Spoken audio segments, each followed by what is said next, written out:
여러분 안녕하세요. 초원과 함께하는 데일리 큐티에 함께하시는 여러분 모두 환영합니다. 오늘은 초원에 올라온 질문을 가지고 함께 생각해보고 큐티하는 시간을 가지려고 하는데요. 오늘 함께 이야기 나눌 게스트를 모시겠습니다. 민동선 전도사님을 모시겠습니다. 전도사님 안녕하세요. 안녕하세요. 예, 이제 오늘의 이야기를 좀 들어가 볼까요? 네. 오늘 함께 생각해볼 질문이 바로 화가 나고 억울할 때 욕설을 써도 될까요? 라는 질문입니다. 와, 정말로 정말 참 늘 궁금해하는 질문이죠. 그렇죠. 예, 실질적이죠. 네. 분노와 욕설에 대한 질문인데 오늘의 이야기를 시작하면서 먼저 각자의 경험을 한번 나눠봤으면 좋겠어요. 네. 전도사님은 살면서 가장 분노하셨던 순간이 언제인가요? 그리고 그때 욕설을 쓰셨는가요? 혹시? 네. 여러분들이 보기에, 그리고 목사님 보기에는 제가 이렇게 욕설을 사용할 것 같으신가요? 아니 여태까지 그 영상이나 그런 데 나온 걸 보면은 전혀 안 그럴 것 같은데. 네, 제가 이미지 관리 참 잘한 것 같은데요.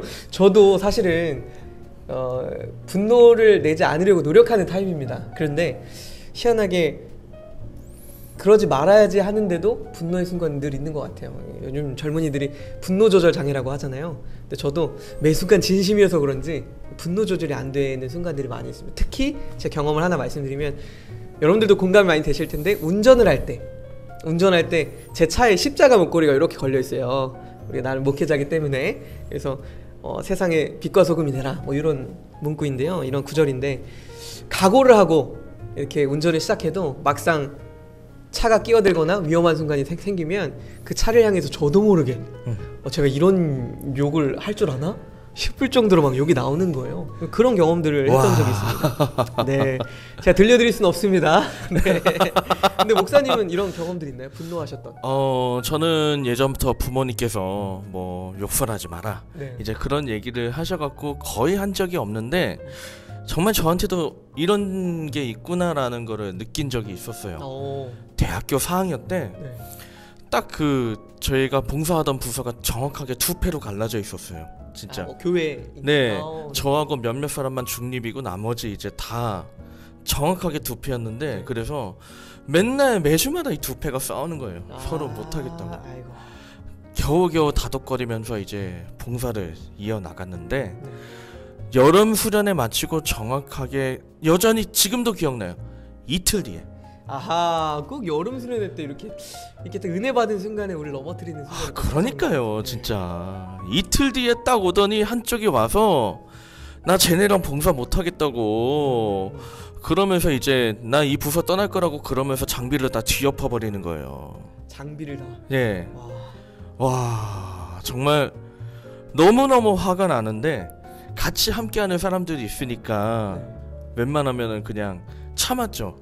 그리고 이제 집에 가서 정말 밤 12시에 김밥 뭐 라면 3개 끓여 먹고 떡볶이 먹고 막 진짜 폭식을 하면서 입에 막 음식이 가득한 상태로 막 온갖 욕설을 다 했어요. 진짜. 와. 목사님 그러면 화내시는 순간마다 이렇게 많이 드시는? 좀 먹게 되더라고요. 그때부터 이게 진짜. 이제야 알게 되었습니다. 네. 그래서 제 몸이 이렇게 되는지 모르겠지만 네, 어쨌든 저도 그러면서 정말 내 안에도 그런 게 있구나라는 걸 느끼게 됐어요. 진짜. 자, 그러면 이제 한번 본격적인 얘기를 한번 들어가 볼까요? 오늘 질문에 대해서 이제 AI가 어떤 말씀을 추천하는지 한번 살펴봤습니다. 이제 여러분 아시다시피 초원은 이제 질문을 올리고 이제 답변을 이제 요청을 하면 AI가 적절한 말씀을 추천을 하죠. 자, 오늘 이 질문에 대해서 AI가 추천하는 말씀이 무엇이냐? 여러분 밑에 보이시죠? 옆에 보이시나요? 아무튼 보이시죠? 예, 에베소서 4장 29절 말씀입니다. 자, 함께 읽어보겠습니다. 무릇 더러운 말은 너희 입 밖에도 내지 말고 오직 덕을 세우는 데 소용되는 대로 선한 말을 하여 듣는 자들에게 은혜를 끼치게 하라. 아멘. 이거 앞부분부터 강렬하네요. 진짜. 와, 어떤 상황에서도 더러운 말은 너희 입 밖에도 꺼내지 마라. 와, 이거 진짜 강렬하네. 너무 정답과도 같은 말인 것 같은데. 그러게요. 근데 너무 정답 같은 이야기이긴 한데 전도사님은 이 말씀에 대해서 어떻게 생각하세요? 네, 물론 저희가 좀 전에 막 욕설에 대한 얘기를 했는데 대번 그냥 더러운 말은 입 밖에도 내지 말아야 된다. 이 문구만 들으면은 막 거부감이 들기도 하고 너무 진짜 정답 같은 얘기 같은데 제 생각에는 이 말씀처럼 그래도 욕설은 입 밖으로 내면 안 된다고 저는 생각해요. 그래요? 네.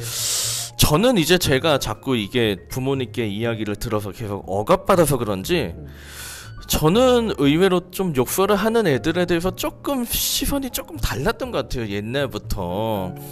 그 이제 욕설을 계속 이제 하지 않고 좀 더러운 얘기를 하지 않고 그렇게 가다 보면 제 생각엔 두 가지가 우려가 되는 게 있는데, 하나는요 좀 약해 보일 것 같아요. 욕을 하지 않으면 좀 학교에서도 세게 좀 잘 나가는 애들이 보면 좀 입이 그렇죠, 좀 거칠잖아요. 그런 애들이 좀 강해 보이고 좀 그런 게 있는 것 같고, 또 하나가 더 큰 게 계속 이제 안 하고 계속 담아두다 보면 이게 계속 눌려서 화병이 될 게 아닌가. 화병이 되는 게 아닐까. 저는 이제 그런 우려가 좀 있거든요. 이게 물론 저도 목사님의 말씀에는 공감을 하는데요. 근데 제 생각에는 이게 욕설을 한다고 제가 경험을 해보니까 막 내가 욕을 내뱉는다고 그 분노가 해소되진 않더라고요. 그 순간에는 해소되는 것처럼 느껴지는데 점점 더 지나니까 그 분노가 오히려 그 상대방을 향한 분노가 쌓여가는 걸 전 경험했어요. 그래서 감정이 증폭된다. 오히려 욕을 하면 할수록 그 욕설이 내 귀에 들리면 들릴수록 그 분노는 증폭된다. 이런 경험을 했습니다. 저는 이제 생각을 해보니까 우리가 분노에 잡히는데 욕설을 하지 않는다, 우리가 그렇게 견딜 수 있을까? 저는 솔직히 물음표거든요. 저도 이제 아까 이야기한 것처럼 너무 화가 나는 순간 저도 모르게 이제 폭식을 하고, 이게 저도 왜 그런지 몰라요. 다음날 일어나니까 머리가 너무 아프더라고요. 그런데 견디지 못한 거죠. 배가 너무 꽉 차는데 저도 모르게 막 먹었던 거란 말이에요. 그러니까 감정적으로 우리가 컨트롤할 수 있는, 뭔가 견뎌낼 수 있는 방법은 없는 것 같아요. 그렇다면 그걸 적당히 풀어내는데 혼자서 풀어내는 거는 혹시 괜찮지 않을까? 혼자서. 물론 혼자서 풀어내면 뭐 주변에 영향을 미치는 건 없을 수 있죠. 근데 저는 목사님 말씀에서 어느 정도 정답이 있다고 생각해요. 뭐냐면 분노를 하고 나면, 그리고 욕설을 더러운 말을 내뱉고 나면 결국엔 이어지는 건 후회인 것 같아요. 목사님도 많이 드시고 그리고 욕설 내뱉고 그 다음날 바로 후회했다고 하셨잖아요. 이것처럼 분노는 우리가 그 순간만 지나가면 언제 그랬냐는 듯이 분노가 사그러들 때가 있잖아요. 근데 그 순간을 이겨내지 못해서 내뱉고 나면 저는 마음을 지켜내지 못한다고 생각해요. 물론 말로 내뱉는 것들 그 순간 정말 해소되는 것 같지만 마음을 지키지 못하면 혼자 있을 때 했던 그 분노 역시 그 밖으로 결국에는 이어질 수밖에 없다. 저는 그런 생각을 하게 되었습니다. 이건 제가 사실 생각을 안 했던 부분인데, 나 혼자 있을 때 내가 내뱉는 말이 내가 듣고 내 마음이 이게 다칠 수가 있다라는 거. 네, 끊임없이 분노가 더해지고 마음을 지키지 못한다. 그래서 오늘 말씀도 사실은 정답을 이야기하는 것 같지만 그렇게 살아라 라고 딱 잘라 이야기하는 게 아니라, 제 생각에는 그러니까 입 밖에 내지 않도록 노력해라라는 그런 의미를 담고 있는 구절이 아닐까, 그런 생각을 하게 됐습니다. 네, 여러분은 어떻게 생각하시나요? 오늘 이제 민동선 전도사님과 함께 나눴던 이야기를 보면 결국 중요한 것은, 분노를 터뜨리던 욕설을 하던 중요한 것은 내 마음을 지키는 거다라는 그런 결론을 볼 수가 있습니다. 그런 점에서 제가 오늘 함께 나누고 싶은 말씀은요, 바로 마태복음 12장 34절인데요. 이 장면은 예수님이 욕설을 퍼부는 장면입니다. 독사의 자식들아 그러고요. 성경에서도 보면 예수님도 가끔씩 분노하셨고, 또 독사의 자식들아, 위선자들아, 회칠한 무덤들아, 그렇게 이제 욕설을 많이 퍼부으셨죠. 당대에서도 사람들이 놀랄만한 그런 욕설들을 좀 하셨습니다. 그런데 아까 우리가 이야기를 나눈 것처럼 성경은 분노에 대해서, 그 다음에 나쁜 말에 대해서 경계를 하지만 예수님의 분노와 나쁜 말에 대해서는 전혀 경계하지 않고 그것을 우리가 교훈으로 삼아야 된다고 이야기하죠. 과연 우리가 하는 그런 분노나 욕설과 예수님이 하셨던 분노나 욕설은 어떤 차이가 있었을까 한번 생각해 보면, 우리는 우리 감정에 의해서 분노를 터뜨리고 말을 그렇게 험하게 했던 것 같아요. 하지만 예수님이 하셨던 그런 분노와 그런 욕설 같은 경우는 전적으로 하나님의 안타까움, 하나님의 마음에서 비롯된 그런 분노였고 욕설이었고, 그렇기 때문에 많은 경우에 이런 것을 거룩한 분노라고 이야기를 하죠. 결국 분노나 욕설에서 중요한 것은 우리가 어떤 마음에서 이 분노를 터뜨리기 시작했느냐인 것 같습니다.